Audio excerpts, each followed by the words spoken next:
ಇವತ್ತು ಹಿಂದಿಲಿ ಮನವಿ ಪತ್ರ ಕೊಡೋದೇನಂದ್ರ ಅನೇಕ ಒಂದು ತಿಂಗಳಾದ್ರನ್ನ ಬೆಳೆ ಪರಿಹಾರ ಕೊಟ್ಟಿಲ್ಲ.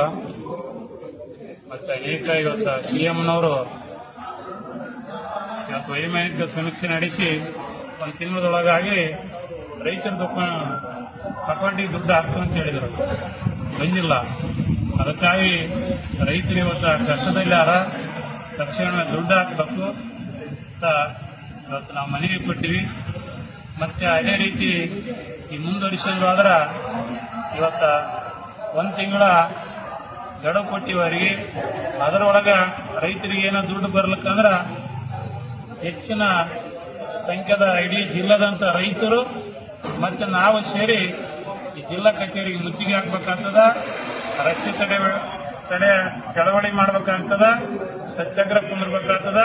ಅವ್ರು ಎಚ್ಚೆತ್ತುಕೊಂಡು ಇವತ್ತ ಸಿಎಂ ಆಗಲಿ ಇವತ್ತು ಡಿಸಿಎಂ ಆಗಲಿ ಮಂತ್ರಿಗಳು ಇವತ್ತು ಪರಿಹಾರ ರೈತರಿಗೆ ಬೇಗನೆ ಕೊಡಬೇಕು. ಇವತ್ತು ಪರಿಸ್ಥಿತಿ ಬಹಳ ಗಂಭೀರ ಅದ.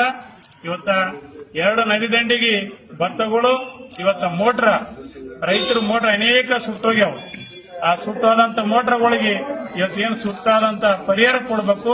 ಮತ್ತೆ ಯಾಕೆ ಹೇಳ್ತೀನಿ ಅಂದ್ರ ಇಲ್ಲಿ ಇರ್ತಕ್ಕಂತ ಜಿಲ್ಲಾಧಿಕಾರಿಗಳು ಬಹಳ ನಿರ್ಲಕ್ಷ್ಯ ತೋರಿಸ್ತಾರಂತ ಬಹಳಷ್ಟು ಮಂದಿ ಹೇಳಕತ್ತಾರ. ತನ್ನ ಜಿಲ್ಲಾ ಇದರ ಸುತ್ತ ಲೈಟ್ ಹಾಕ್ಯಂತಾರ 4, 8, 10.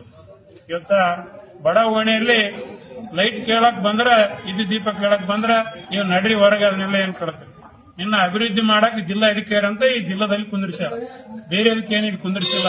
ಲಕ್ಷ ಪಗಾರ ಕೊಟ್ಟು ಮತ್ತೆ ನಿನ್ ಕಾರ್ ಕೊಟ್ಟು ಬೇರೆ ಏನ್ ನಾವು ನಿನ್ ಮನೆಗೆ ಬಂದು ಕೇಳಿಲ್ಲ. ಇದು ಖಂಡನೆ. ಇದರಿಂದ ಸ್ಟ್ರೈಕ್ ಆಗ್ತಕ್ಕಂತ ಕೆಲಸ ಆಗ್ತದ.